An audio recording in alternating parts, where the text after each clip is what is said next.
ایک بزرگ آدمی کا تکیہ کلام تھا، واہ جیریا واہ۔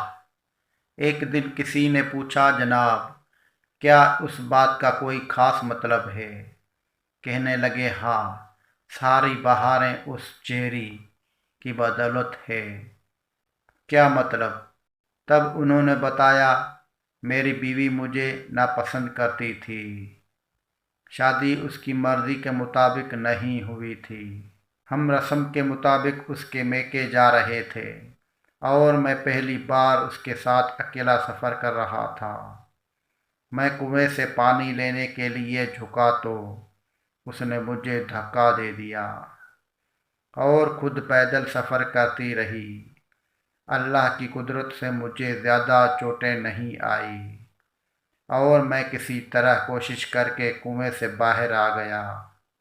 پٹکا اٹھایا، ہمت باندھی اور جیری صبر کو ہم سفر لیا اور بیوی کے پیچھے ہی سسرال پہنچا اور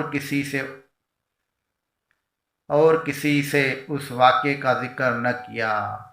میری بیوی کا دل اس قدر ایثار پہ پیسج گیا، وہ واپس آئی، مجھ سے معافی مانگی اور گھر سنبھالا۔ 2 فرمان بردار بیٹوں سے اللہ تعالیٰ نے نوازا، جوان ہوئے۔ اب رات کو سویا ہوا، آواز لگاؤں پانی دو، دونوں بیٹے 2 گلاس لے کر سرہانے اکڑے ہوتے ہیں۔ تب میں پکار اٹھتا ہوں، واہ جیریا واہ۔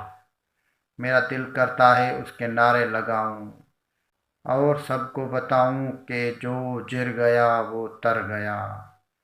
میں جب بھی اس کہانی کو سوچتا ہوں تو کی جو شرح ہمارے معاشرے میں بڑھ رہی ہے، اس تناظر میں ہم اپنے رشتے کتنا موقع دیتے ہیں۔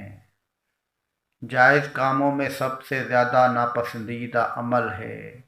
اگر صبر اور حوصلے کے ساتھ ہم اپنے رشتوں کو ایک موقع دیں تو ہو سکتا ہے ہمارا معاشرہ صبر اور اہل صبر کے نعرے لگائے۔